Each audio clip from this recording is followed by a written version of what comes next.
Today I want to encourage you to look at Matthew 27 verses 45 to 66, the end of the chapter.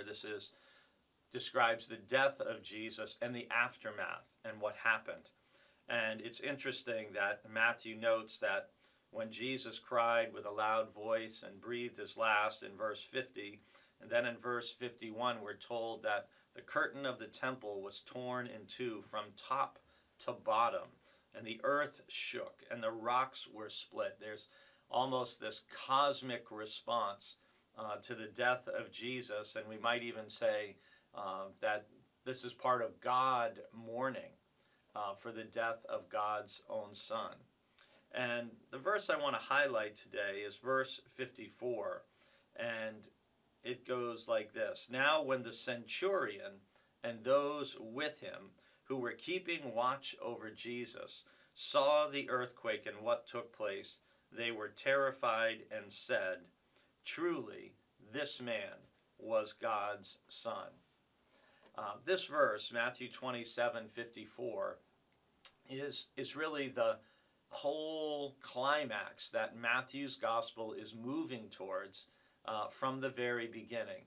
This is the statement that Matthew is hoping that you and I and everyone who reads or hears his gospel, Matthew wants us all, having heard the whole story of Jesus, from his birth in Matthew, through his ministry, from the Sermon on the Mount, through his healing, through his teaching, both in parables and more directly, through his casting out of evil spirits, through God's Spirit's voice and testimony, both at his baptism and on the Mount of Transfiguration, all the way through to his suffering on the cross.